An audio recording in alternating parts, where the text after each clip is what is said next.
de tudo, fazer a ordem da casa aqui atrás, e ali vocês têm Secretaria de Ambiente e Sustentabilidade do Governo do Estado do Rio de Janeiro, é onde eu trabalho, e imagino que vocês todos já saibam o que significa economia azul, né? Depois da economia verde, de anos, embora não pareça uma coisa muito recente, mas não é tanto não, gente, porque, na verdade, o Gunter Pauli, que é o economista amigo nosso, adoraria ser brasileiro, inclusive já esteve aqui várias vezes, ele lá em 2012, ele teve a ideia de escrever um livro sobre esse assunto. E aí, para não estender muito a abertura nossa troca de ideias aqui, o que acontece é que todas as civilizações sempre dependeram do mar, né? Então, as rotas marítimas é que revelaram os continentes, as culturas de todos os países. Então, há uma relação muito próxima de todos os povos do planeta com o mar. À medida que as culturas foram evoluindo e as tecnologias foram crescendo, o uso do mar foi ficando cada vez mais intenso, e aí surge o problema que já é conhecido de vocês do continente, que é a degradação, né, dos ecossistemas, dos biomas, e o mar também sofre essa mesma pressão, como vocês sabem, e daí a ideia de se criar o termo de azul, que é sempre uma cor que traz positividade, né, proximidade entre as pessoas, disposição, e então a economia azul passa a ser essa utilização do mar de uma maneira sustentável. Então, de uma maneira bastante simplificada, é a economia do mar sustentável.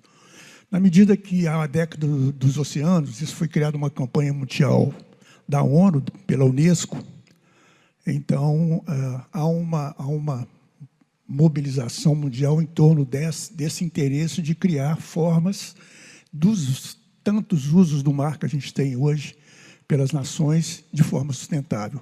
Só aqui no Rio de Janeiro, no estado do Rio, a gente tem uma lei de incentivo ao uso do mar, e nessa lei há uma classificação de 128 profissões ligadas a atividades econômicas do mar. Então, é uma grande nação de pessoas trabalhando, desde a pesca até hoje, as atividades de empresas que fazem desmonte das infraestruturas de produção de óleo e gás, que o Rio de Janeiro, inclusive, é o estado que mais produz óleo e gás para a nação brasileira. Então, a Secretaria de Estado teve essa preocupação de participar desse evento, na sua 3ª edição, e receber pessoas tão importantes como Léo, Rodrigo e Pablo aqui.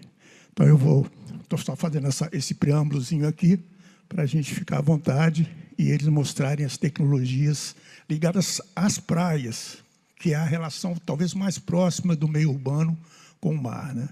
Ok? Muito obrigado a vocês e vamos conversar com o Rodrigo. Hola, a ver, funciona, eso. Well, I am Rodrigo Espinosa, from Argentina. I don't know how many people understand the English language. The head? 1, 2, 3.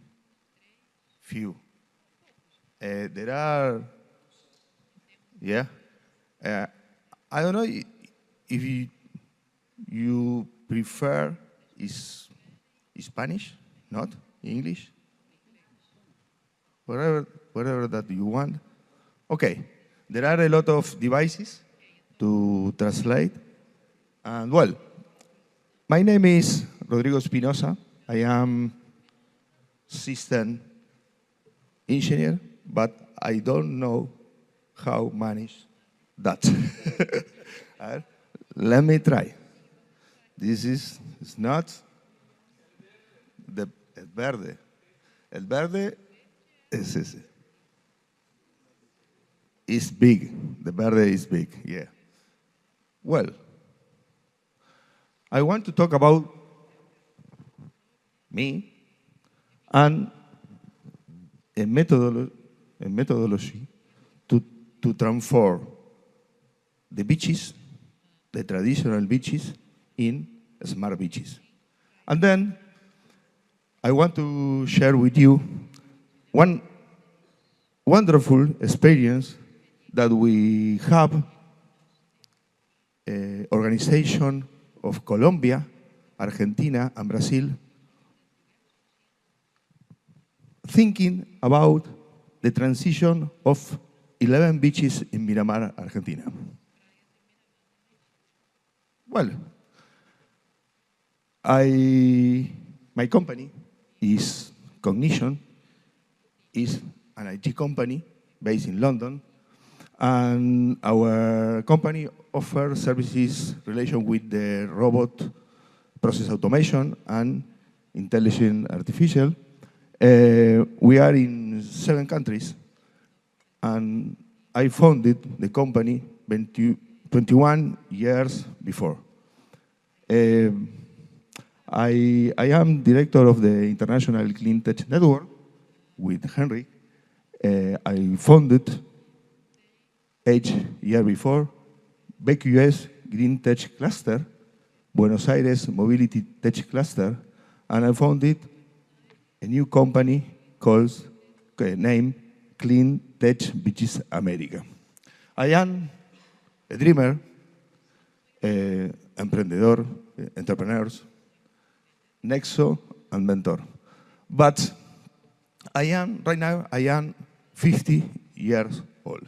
When you work in different projects in your life, and we get 50 years, we think what is important in your life. In my case, I understand, I could realize that my profession, my love is working in the beaches. When I was young, I was a lifeguard. I spent a lot of time in the beaches. My father was lifeguard, and we have 7 lifeguard in the family. Because of that, we spend more than 100 years in the beaches in our family. And well, because of that, I decided to found Clean Teaches America and spend the rest of my life help to the green transition in the beaches. Well, something that I learned in the path, in the ride, that is the tourist people, when we take vacation, when we go to holiday, we have very nice time, good memories about the trips. And when we find a beach with oil in the sea, or leisure in the sun, or, I don't know, bad things, maybe this trips is not a good memory for us. The best remember that we have in the holiday, and it's very important have a good scenario to enjoy this time. Well, Ban Ki-moon said that the citizen maybe in your common life maybe is not sustainable, is not green in your behavior. But when go to holiday, when you are tourists, they think more sustainable, more green. Okay. Well, the state of Buenos Aires province invite to 20 universities to develop a methodology to transform the traditional beaches to green beaches. Then the cluster, the BQS Green Tech Cluster, participate, Site Ready Foundation, Blue Fly, and another organization to understand how is the best way to do the transition in the beaching. And well, altogether, define this methodology that take account this ODS, and the most important thing is provide a kit of solutions, take account of giving the best priority to the innovation, the local innovation, and the topics that the methodology involve are the list that we have in the right. Well, the methodologies analyze the sun, the impact in the sun, and measure the sun in the beaches, different condition, the temperature of the water, the temperature of the sand, and sometimes require communicate this temperature to user. Well, the quality of the water to consume, to be consumed for the tunings, the levels, the quality, the different things that we can find in the sea and the water that we consume. Well, the methodologies work in the waste management too, and well, they provide a lot of topics that we can analyze in each beaches. The accessibility is very important too, and the methodology cover a lot of things. The information, the digital information is important. There are a lot of tools in the toolkit. As well, about the quality, work in the private and the public space, the quality of the arena, the leisure in the arena. Well, there are a lot of the mobility, the parking, a lot of things that happen in the beach or around the beach. Security, state of the sea, and well, and the key involve more than 80 green solution with different impact. Well, this methodology was created in 2020 and was applied many times. The last time that we applied the methodology was in Miramar with this organization. CDC of Colombia, DIGNOVA, BQS Green Tech Cluster, bueno, INSUS, and other universities and consultant companies of the region. In Miramar, in 11 beaches, we apply the methodology and we win 9. 9 of 11 win the call of tender of the city of Miramar. This is important. In Miramar, 45 of the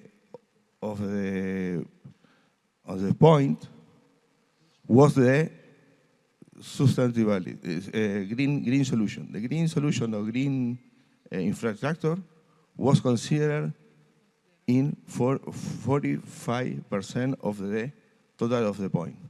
Because of that, I finished. Our work together could obtain 9 beaches of 11 for 20 years. Well, Thank you. No, it's okay. It's okay. For this step, it's okay.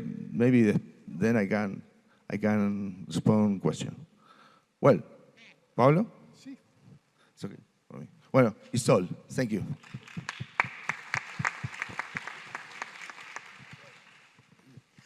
Agora a vez do Pablo. Hola a todos, boa tarde. I'm going to speak in English because I find it easier. I have a presentation that is basically the details of our company, which is called Eco Arenas. Basically what we do, we provide mechanical beach cleaning service with high-end machinery, tractor-towed machinery and self-propelled machines which are basically thought to recollect all the micro debris from the beaches. We operate from bricks, demolition issues, items, and until a needle or a syringe. We take everything from the sand. We don't manage garbage, but we are specialized, proudly specialized in recovering from the sand and taking it out and giving it away to specialized companies. I have this presentation. I'm going to show, I will show it to you later. You can ask me. I don't have a QR code, but the people here, the organizers, have this, so you can. Okay. Yes. That's it. Okay. Well, this presentation basically explains where is that we do what we do. We have 7 countries, and we are adding now Brazil. We are exclusive dealers of Barber beach cleaners, which is a 60 years old machine, has a 60 years product development, and it's the oldest, and it's the only one which functions with tines. Our machines don't process sand as the rest of the industry. Because of the United States patent, nobody could copy our machines, but then the rest of the industry produces machines that basically what they do is they take sand and they filter the products, but basically they process sand. So the main difference with our machine is that we don't process sand. We just take the garbage with tines, stainless steel tines with an alliation of carbon, and these tines have a memory. So when they go through the sand, basically what they do is just take the garbage and leave the sand on the beach, which is the proper way to do it. Our company Barber, this is a small machine, but I'm gonna go through to show you the other machine. Our company, which is this one, you may have seen this machine in Mexico or in Miami or in California. You have 154 countries around the world with access to the sea. Barber is present in 97 countries. We have a market share of 90% around the whole world and 87% in Europe. This is the most common known and simplest machine of the industry. It's a great tool to develop such a responsibility as, you know, cleaning mechanically the beach, which is already sad to have to put heavy-duty machinery on the sand, but it's the only effective way to do it. If you're gonna put machinery on the sand, you better pick the best. And well, this machine basically has the biggest capacity, around 2.5 cubic meters, which combined it would be like maybe a ton usually. For example, one cubic meter of bricks, it's 1,000 kilos. So if you have combined debris, we can reach up to 600 or maybe 700 per bucket. The machine, you can see the tines there on the first photograph. These tines go through the sand, and another good thing about our machinery is that we don't erode the beaches. We don't take the sand from the beach. And when the machine's used in mechanical beach cleaning, usually in beach, in citadine beaches, if they operate on the shore or places where you have humidity, usually what they do is they take with the garbage tons of sand, and we don't want to do that. So in that particular detail, which is the most important, we don't pick up sand. We don't bother the sand. We just take the garbage. You have here a sketch of how the machine works. What is it that the machine do? Basically, on the front roller, the garbage is going to just bounce through a metal platform and would go onto the conveyor belt, and finally it will end up in the bucket. Well, these are our commercial references. We started in 2015 in Buenos Aires province. We started in Mar del Plata, which is our city. Then we moved to Pinamar, and then we just couldn't stop growing. And what was very difficult at first was that we used to provide service for municipalities, and Argentina has a very, very deep and long problem with inflation. So we found that providing service to the municipalities was very difficult in order to grow with health. So we started developing alliances and strategic alliances, finding the right partner to finance our campaigns of beach cleaning. And when we found that key, that breakthrough, we started growing to other countries. We moved to Chile in 2017. Then we started selling machines to the Maldonado municipality in Uruguay. Then we got Paraguay. Then we went to Costa Rica and sold a few machines.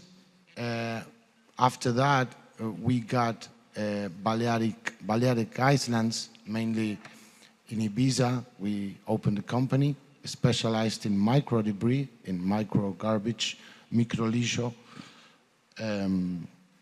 Using these machines, this is a very simple machine. It has a Honda motor of 200 cubic centimeters, and it's just going, processing sand, but the depth which the machine operates is very friendly because it's just between 5 and 8 centimeters depth.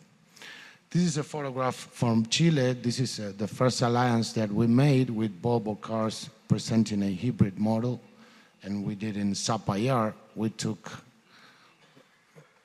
tons of garbage from the beach. Many beaches in Chile didn't know that machines were these machines existed. This is a photograph of Ibiza, where we basically provide beach cleaning service to restaurants, or I don't know, maybe chiringuitos, they call it in Spain. Well, this place behind is called the Chiringuito. It's a very famous restaurant. It was voted between the best 10 of the world.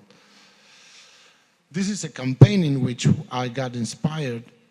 This happened in Bali, in Indonesia, and it was a joint venture between Garuda Indonesia, which is the flag airline of the country, Coca-Cola, and Quicksilver.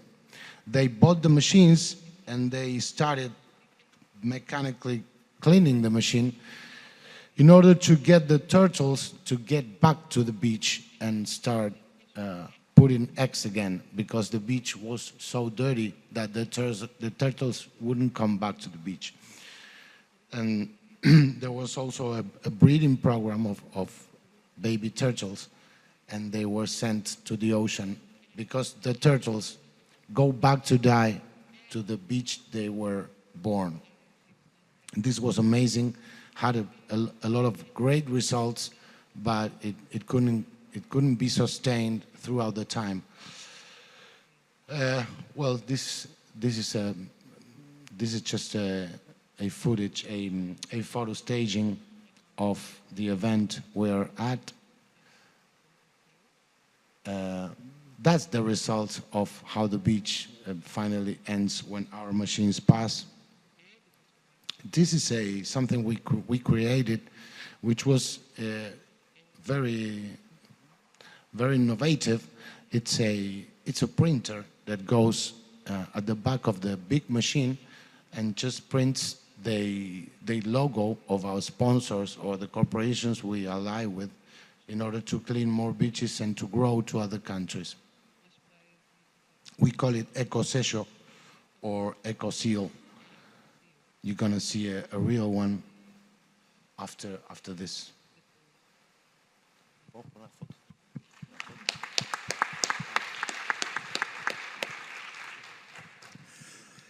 Agora a gente vai trazer, então, a experiência do Orla Rio. O Maciel. Eu acho que interessante é que a gente vai poder juntar aqui as duas visões. Quer dizer, Orla, pela apresentação que vocês vieram, vocês têm 309 quiosques. Então, imagina o que é isso no Rio de Janeiro. Mas a Orla, aí explicar, sua explicação fantástica, que é a diferença entre a orla e a praia, exatamente. O que é cuidar da orla e o que é cuidar da praia. Isso aí a gente vai falar aspecto. Um pouco aqui. Eu vou falar em pé porque eu não estou enxergando nada aqui no retorno. Nada. Então, vou me guiar aqui pela apresentação mesmo. Peço desculpa. Vou imitar o Rodrigo aqui, vou falar em pé. Bom, primeiramente, boa noite, quase 6 horas já, né? Boa noite. Obrigado por estarem aqui. É um momento muito importante para a cidade, para a discussão do turismo, para essa área tão importante que por muito tempo foi ignorada pela população mesmo, né? A gente está falando de tecnologia, mas se a população não se adequar às realidades, né, ao convívio social, ao respeito ao meio ambiente, não há tecnologia que resolva problema nenhum. Na realidade, quando a gente vê o Pablo vendendo máquina para o mundo afora, isso é resultado de uma sociedade que carece de muita educação ambiental, né? Não que eu queira melar teu negócio, quero que você venda muita máquina, né? Mas é um sinônimo é o retrato de um mau uso de uma área comum, de uma área pública e uma área tão importante para a sobrevivência do país. Então, dentro dessa provocação e usando aqui o espírito do CITOS, né, que é um seminário para a gente provocar ideias e talvez sair daqui com diretrizes, com encaminhamento, eu me usei aqui um pouquinho, muito en passant, de um pouco do histórico, principalmente do Brasil, né, da relação das orlas do país. A gente tem praticamente 7 mil, 8 mil quilômetros de praia, né, de orla, e 7 mil de praias mesmo. E como é que isso foi utilizado ao longo do tempo, né? Ou seja, como é que a coisa acontecia aqui, né? O desenvolvimento sempre foi central, ele sempre vem dos centros administrativos, centros religiosos, para a orla, ou seja, um crescimento desordenado, e a orla ela servia para receber e despachar navios, para escoar os bens, as riquezas vindas do interior, né? E servia como ponto de apoio da exploração colonial. Então, essa foi a nossa relação inicial com as praias, né? Eles não eram áreas comuns, eram áreas de passagem.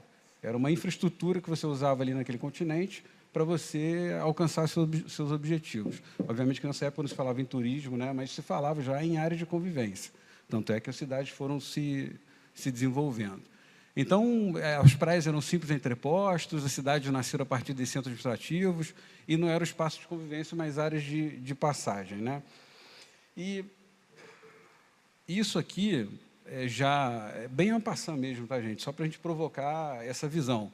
Isso aqui, para vocês terem ideia, é uma foto final dos anos 80. O João Marcelo e o pai dele, o João Barreto, conhecem isso melhor do que ninguém. É o uso da área mais nobre, que hoje faz tanta diferença no país, que é a praia do Rio de Janeiro, de uma forma completamente desordenada, né? Ou seja, a nossa responsabilidade com o uso dessa área era praticamente inexistia, né? Era uma coisa muito, realmente, lastimável uma imagem dessa. Mas o próprio urbanismo, ele foi tentando dar um condutor de um freio de arrumação nessa história, e logo depois dessa foto, a gente tem o projeto lá Rio Orla, né? Que muda a cara da cidade, né? Ele dá, obviamente, uma utilização respeitosa a essa área, embora socialmente isso não tivesse sido alcançado ainda, né? Então, você vê que a própria ferramenta dos urbanistas, pensando a cidade, eles passam a corrigir um hábito social, né? Um hábito, uma falta de educação, uma falta de norte de uma sociedade que se utiliza da praia para sua área de lazer ou para a atividade comercial, né? Então, daquela imagem que a gente viu lá atrás, né, hoje a gente tem esse avanço que é extremamente significativo e que significa muito. Mas isso é um passado próximo da gente, né? E o que fica de reflexo, né, desse momento que a gente foi colonizado e, enfim, não é um problema, obviamente, exclusivo do Brasil, tanto é que o Pablo vende máquina mundo afora, mas o que isso fica, né? Isso mostra que a nossa população ainda tem uma questão de uma mácula no DNA, né? Ou seja, é um DNA urbano e social com marcas profundas de respeito ao uso dessa área, e o símbolo dessa realidade é o lixo, né? É o que o Pablo ali ele tenta convergir lá com as máquinas dele, respeitando ali o meio ambiente. Então, o maior símbolo, o símbolo inconteste dessa herança maldita, que não deveria existir, né, é o mau uso da praia. Então, isso aqui não é no século passado, não é há 10 anos atrás, isso aqui foi domingo passado, na Praia do Recreio, depois de um domingo de sol, no dia 21, a população sai da praia e deixa esse mar de lixo para trás. E aí aqui vem a primeira provocação. Você, quando você tem olho do dono, você, quando se sente dono de alguma coisa, você cuida daquilo melhor do que ninguém, né? E a gente sempre espera do turismo que o turismo se utilize daquela área que ele está visitando, explorando, como o olho do dono. Mas no Rio a gente vê que é absolutamente o contrário, porque muitas vezes o turista que vem aqui respeita muito mais, né, o ambiente que ele está ali se utilizando para o lazer, para o conhecimento, né, para que ele está conhecendo, está explorando, do que o próprio carioca. Ou seja, arrisco a dizer que a maioria desse lixo aqui foi deixado pelo próprio carioca. Então, o que é melhor ser? Ter um espírito de turista ou de olho do dono? Deveria ser do olho do dono, mas a gente não vê isso na prática, né? Então, isso é o primeiro enfoque de que não adianta você ter tecnologia, você vai estar sempre secando o gelo, aparando a aresta, né? E se no passado as praias eram portos de saída das nossas riquezas, né, elas precisam ser no futuro portos de entrada de oportunidade, de inclusão, de sustentabilidade, e que a gente estabeleça um ponto de virada justamente para entrar aqui no nosso tema principal da palestra. Então, esse retrospecto é só para a gente entender que, por mais tecnologia que a gente desenvolva, alcance, e hoje realmente a gente é farto de tecnologia, elas estão cada vez mais acessíveis, se a gente não resolve um problema que é social, que é de relacionamento humano com o meio ambiente, não há solução que seja execuível. Então, qual é o ponto de virada, né? O ponto de virada é a gente entender a praia, basicamente aí o highlight disso, como uma plataforma de desenvolvimento urbano e inovação, né? Então, estamos falando de orla aqui, estamos falando do uso exaustivo de uma área, principalmente aqui no Rio de Janeiro, né? E é um laboratório vivo mesmo, que fala muito aí do turismo azul e praia inteligente. Mas vamos lá, o que é praia inteligente, né? A gente é uma concessionária pública, né? Todo mundo sabe, a Orla Rio, ela toma conta de 309 quiosques aqui na Orla, e a gente tem uma tara, a gente persegue, né, as melhores práticas. A gente sabe o quão importante é o nosso exemplo e a nossa atuação para essa área tão importante para o Brasil. né? Então, o que é praia inteligente, né? Qual é a questão que envolve tudo isso?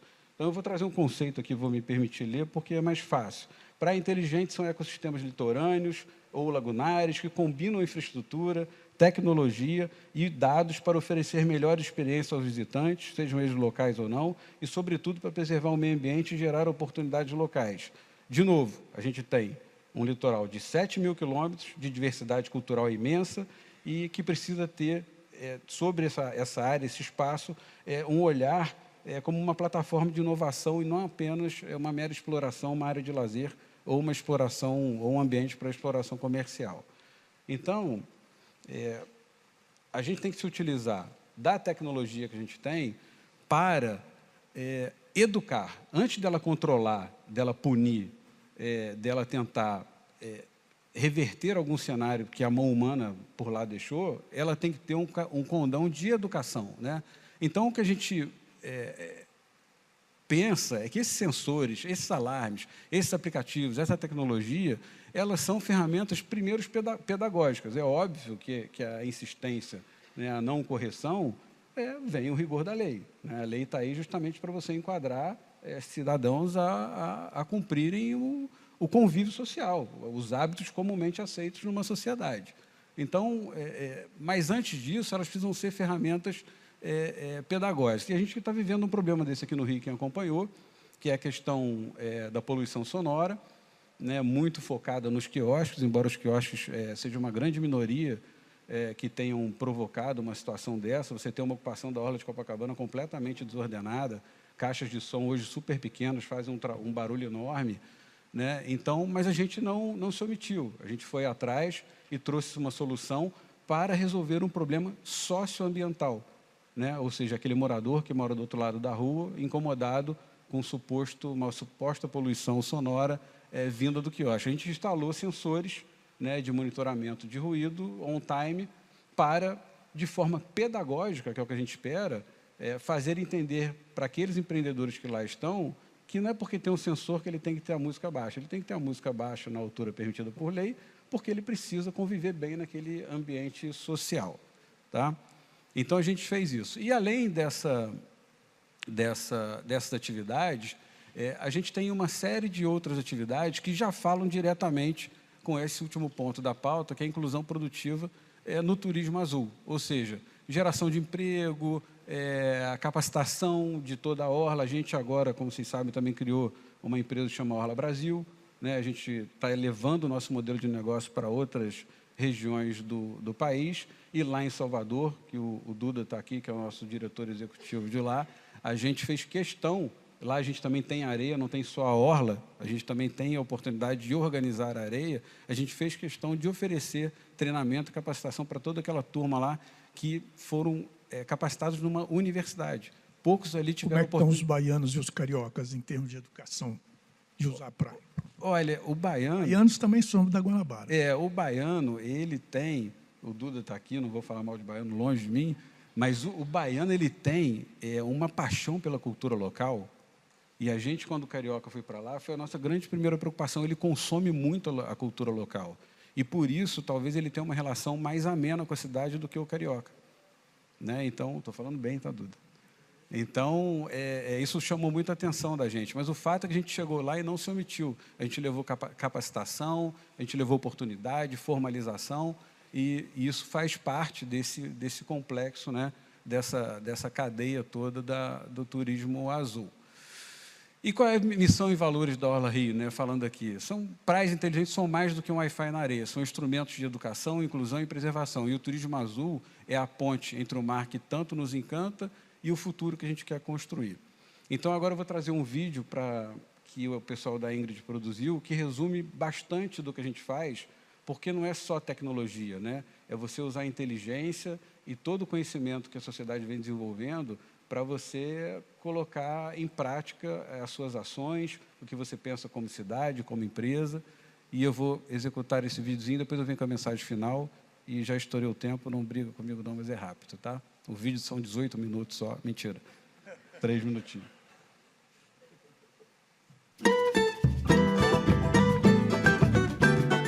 A praia é onde o rio acontece. é encontro, é lazer, é trabalho, é cultura. E cuidar dela é cuidar de todos nós. Foi assim que nasceu o Orla Impacto, uma plataforma viva que concentra todas as ações de ESG da Orla Rio, de projetos ambientais à inclusão social, do incentivo ao consumo consciente ao replantio de áreas nativas. Aqui estão reunidas as iniciativas que transformam o presente e constroem um futuro mais sustentável à beira-mar. O Restinga Vive é mais do que plantar mudas.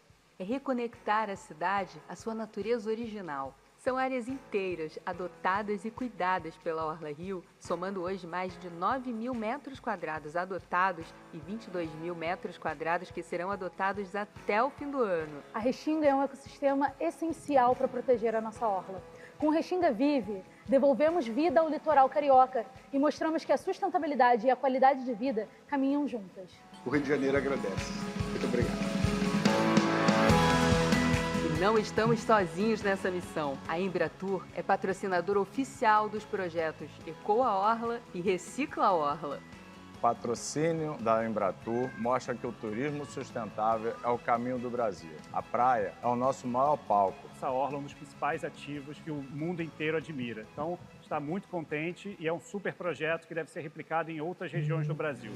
O Ecoa Orla leva conhecimento e engajamento, estimulando boas práticas nos operadores de quiosques e a evolução deles nos 7 níveis do projeto. Já o Recicla Orla transforma resíduos em novos ciclos de valor, unindo educação ambiental e economia circular.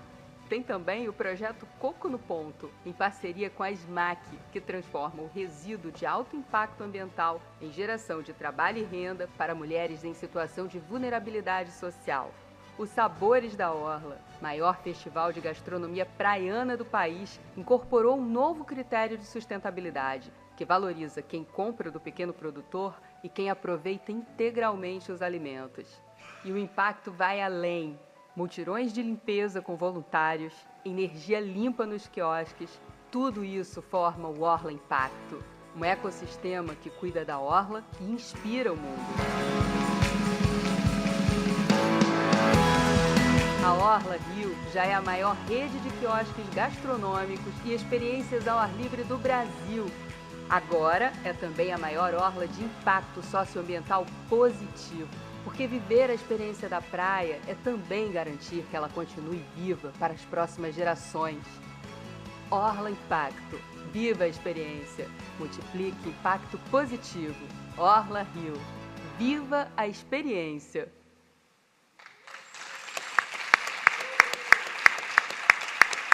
Vou dar aquela fechada para a gente. Então, e isso são uma série de plataformas que, conjuntamente, elas trazem um retorno muito positivo. Faltou só o último slide. E aí, não, opa, passei. Aí. Faltou o último slide aí, eu acho. Mas tudo bem, enfim. Então... Você lembra ele, você lembra o slide. Então, vou ler aqui, eu trouxe minha cola.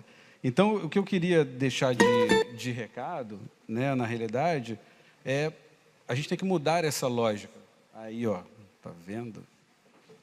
Então, a gente tem que mudar essa lógica. O passado que a gente analisa hoje foi um presente. Então, o nosso presente hoje é o futuro passado, é o que as pessoas no futuro vão analisar. E olhar o passado, agir no presente, a gente consegue corrigir o futuro. Então, o passado, praias ignoradas, o presente, praias problemáticas, que é o que a gente vive hoje, e o que a gente espera no futuro são as praias inteligentes, ou seja, que sejam inclusivas e com respeito ao meio ambiente. Se a tecnologia estiver a serviço da natureza, ela certamente estará a serviço da humanidade, pois nada somos sem a natureza e pouco seremos a não entender e respeitá-la. A praia inteligente não é a mais conectada, mas a que melhor usa a tecnologia para servir ao meio ambiente e às pessoas. A praia inteligente não vigia, ela educa, não afasta, ela aproxima. A tecnologia é a ponte para que cada cidadão se reconheça como guardião da orla e da natureza. Então, com isso eu encerro aqui. Queria agradecer aos CITOS, em nome do Guilherme e do Ricardo, que estão aqui, por essa iniciativa. Eu acho que esse tipo de mensagem, esse tipo de discussão é o que vai fazer com que a gente siga em frente e, de fato, traga soluções não necessariamente tecnológicas, mas de essência, para a gente regular esse equilíbrio entre a nossa existência e a existência da natureza e do meio ambiente. Muito obrigado, boa noite. Então, eu vou permitir uma reflexão rápida para vocês. Ele falou de 7.000 quilômetros de costa no Brasil. Nós temos 636 quilômetros de costa no estado do Rio de Janeiro, para vocês fazerem uma ideia. E ainda assim é a terceira linha de litoral mais extensa do país, não é a primeira. Muito bem. Lá na SEAS, na Secretaria de Meio Ambiente, nós estamos com um projeto de levantar todo o potencial de economia azul dos 25 municípios costeiros do Rio de Janeiro. Então, a gente vem de Angra dos Reis, né, com Paraty, com cidades, com a própria Angra, Mangaratiba, Rio de Janeiro, Niterói, vai subindo. Chega em Saquarema, Rio das Ostras, vão para Búzios, Arraial. A gente tem já tem um potencial de turismo que muitos de vocês já desfrutam, mas que a gente precisa dar valor para essa capacidade de produção sustentável do mar. Esse privilégio de estar com vocês aqui é muito interessante, porque vê-se claramente que a Orla Rio é um exemplo de um empreendedorismo, de uma capacidade do João Barreto, né? Os 60 anos e o filho e tal. E também da organização do evento, porque o que a gente fala muito lá na SEAS? A gente participa de muitos eventos, mas corre o risco dos eventos desaparecerem com o próximo evento que acontece.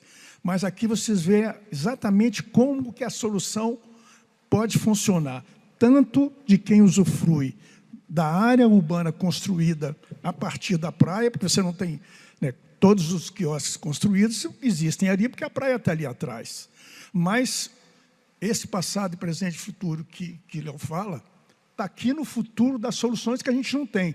Vamos imaginar, né, nosso prefeito hoje está fazendo uma série de concessões de parques públicos.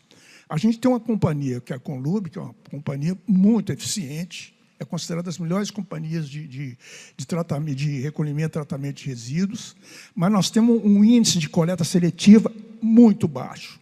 O caminhão passa todo dia na porta da minha casa, me dói ver a quantidade de produtos recicláveis que todo dia as pessoas temem botar na calçada e os caras jogam dentro do caminhão aquela quantidade de garrafas de plástico e tudo. Isso dói para quem está na ecologia, como eu estou, desde a Rio 92, vocês imaginam, né, quantas tentativas a gente tem perdido de poder ter essa visão.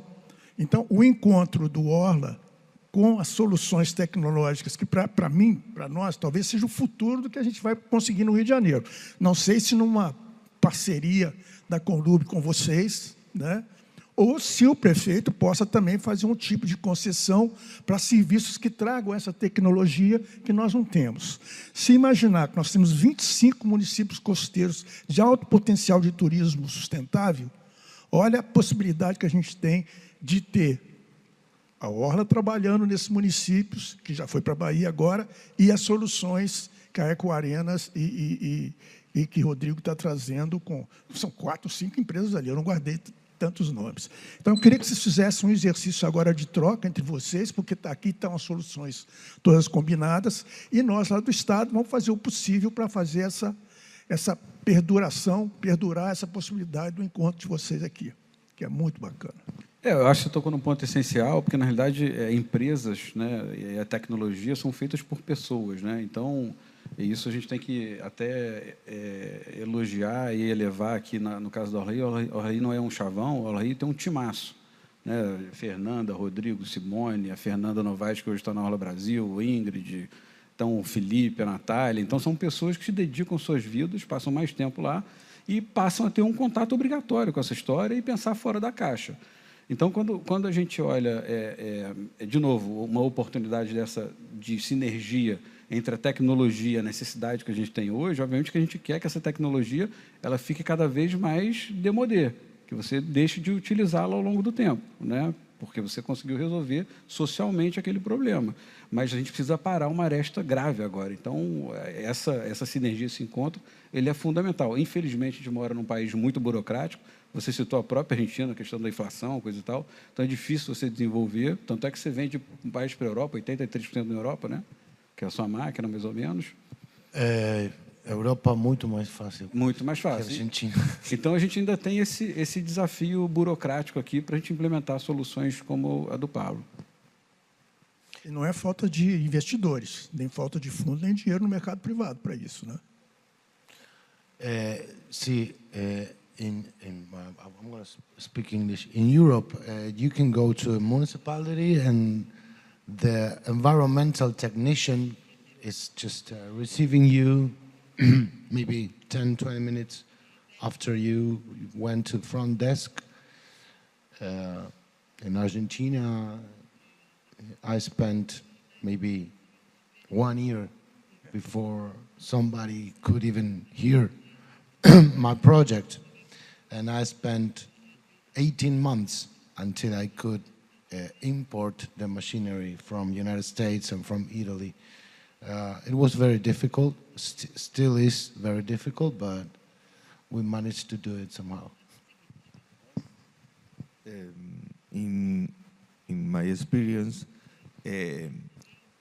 the fact that we have a cluster, Big West Vintage Cluster in Rio, Innova, this cluster involves governance, education institution, research institution, companies, entrepreneurs, and we need the three parts.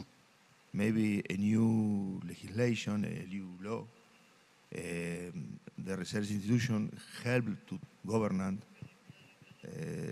think in new law, have the knowledge base to write a new law. The company needs a new law for innovation. Innovation sometimes require new legislation, and well, and new knowledge, and guarantee that the solution will be the impact in the nature that we think.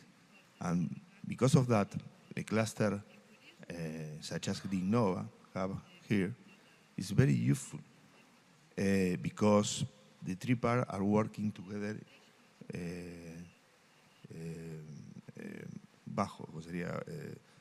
under the same umbrella. And through International Green Tech Network, we can obtain models of legislation or solution that then we can adapt it our cities.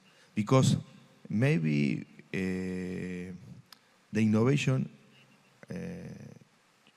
improve and change very fast, but the legislation is slow. And well, because of that we need to balance between us. And well, I saw in the beaches here, the same in Argentina, showers running every time. Every time the water, and well, in the Miramar beaches proposal, altogether Colombia, CTC, Innova, Intus, This kind of solution? discuss about that. First, the temporizer, no? But then we choose a device that reduce the between 40 and 60% the water that we use with the same shower sensation. In Argentina, we offer for our customer heat water for the shower. Yeah. A lot of people consume heat water, and if you can reduce with the temperature, with the DEA, the device that reduce the water, we can reduce the gas that we use to heat the water. Well, the sharing knowledge between different experience in Latin and with Europe, relation with the solution, relation with the legislation is very useful. Reduce the time of the adoption, and well, was the key for us. We spent a lot of time. We are working the last 8 years, but in this case, the 9 proposal that win reduce the cost to hit the water. This is the main cost that the beaches has in Argentina, because 2,050 people take a shower before come back to your home. And if you can reduce the water that the shower consumes and the gas that we use to heat, the beaches have more money. Well, this is an example. Eu acho fantástico, acho que todas essas possibilidades, né? Alguém quer fazer alguma pergunta, alguma coisa assim, que ficou no ar? Show. Não? Então, todo mundo satisfeito, então acho que foi um show, né?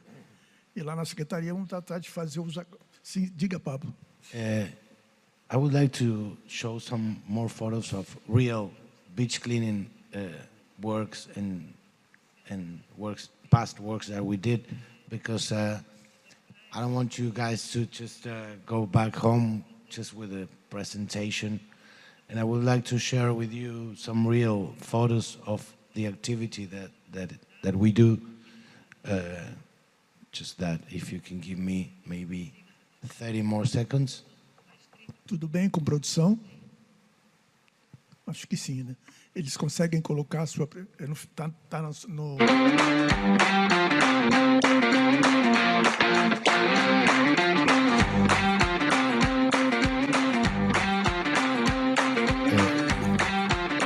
That's after a concert of 25,000 people, and we recollected 1 ton and 300 kilos of garbage after the concert, and the beach opened again for tourists at 10 a.m. It took us 4 hours. Where is this place?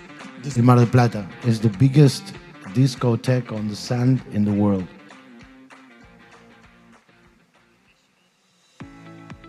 And this one is the launching of the campaign of our sponsor every summer.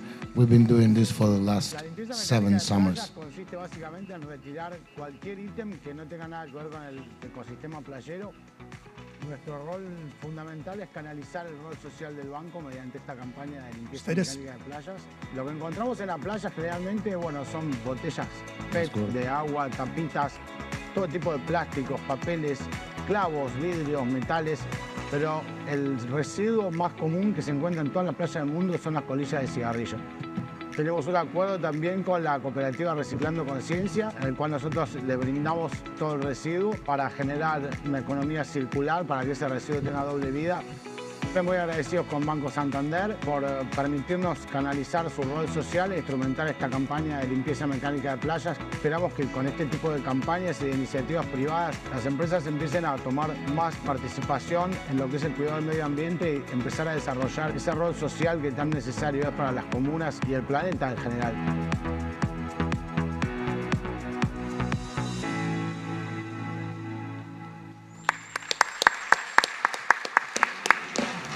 Jennifer, precisamos terminar, né? Então tá, gente, ó, vamos agradecer essa beleza de encontro aqui, né?